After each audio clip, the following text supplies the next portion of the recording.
Joining me now from Beirut is Olivia Lepoix-Devin, a senior reporter at L'Orient Le Jour. Olivia, thank you for your time. Israel, as you and I know, has a complicated history of negotiating hostage releases, and the most impactful being the release of Israeli soldier Gilad Shalit back in 2011 after 5 years in captivity. So this situation, with a mixture of both civilians and soldiers as hostages, is unprecedented, isn't it? Yeah, that is correct. And if we look back in recent history, there has not been the situation where Israel has been faced with such a significant number of hostages. We're looking at about 230 civilians and also some Israeli soldiers. And if you look back, I mean, the most recent important precedent was what you just said there, what happened to Gilad Shalit in 2006. He was a 19-year-old IDF soldier who was kidnapped and held for 5 years by Hamas. Now, what happened there was important. We saw after 5 years of captivity that he was released and returned alive, marking the first Israeli soldier to be returned alive since 1985.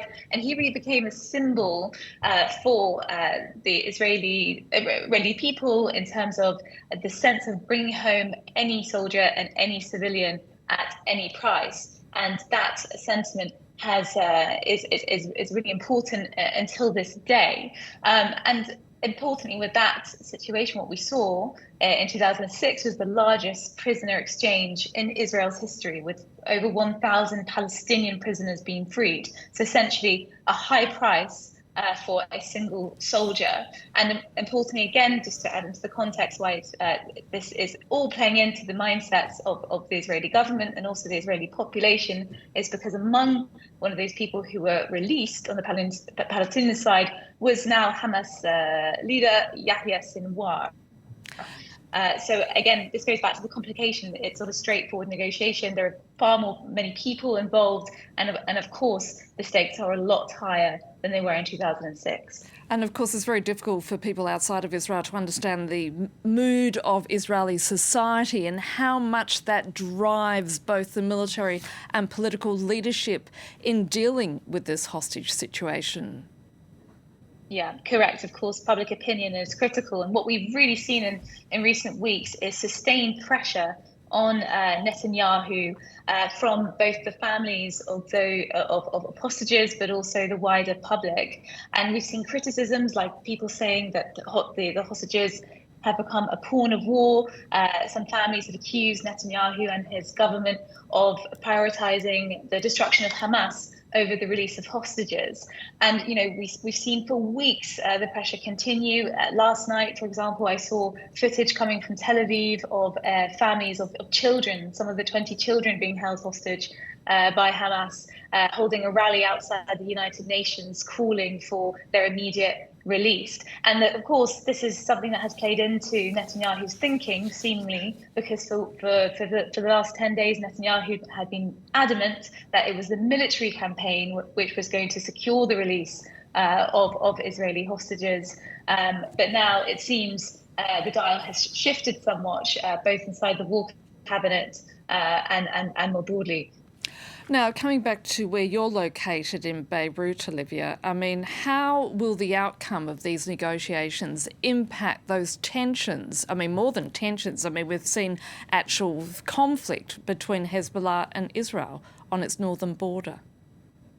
Yeah, and it's important to say that those tensions are continuing to this day. There's been continued ongoing strikes between Hezbollah, the militant group here, and the Israeli army. Importantly, in Hassan Nasrallah, the leader of Hezbollah's most recent speech, he made it clear, he called for a ceasefire and reiterated the point that for him and his Iranian backer and the kind of axis of resistance allies, the most important thing for them is for casualties to be kept to minimum, for a ceasefire to happen immediately. But also he has made various veiled threats against Israel that if there's a significant campaign to destroy Hamas and further casualties, that, you know, they could be, the Israeli side should be expecting the real threat of a wider regional escalation.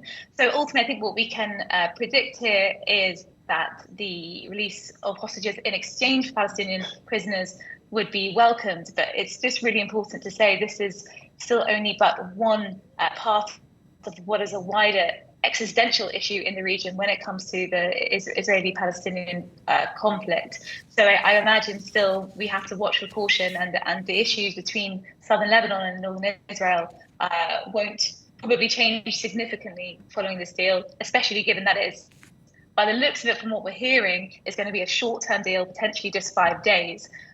So again, the situation here is still tense. There's still ongoing strikes, and though it will help not to have a greater escalation for 5 days, we don't know what's going to happen after that, and questions still remain whether Israel may be emboldened by the deal and may seek to expand their campaign into southern Gaza and potentially target senior Hamas commanders, and that again could shift the dial and the calculus for Hezbollah and its allies. Olivia Le Poidevin, thank you so much again.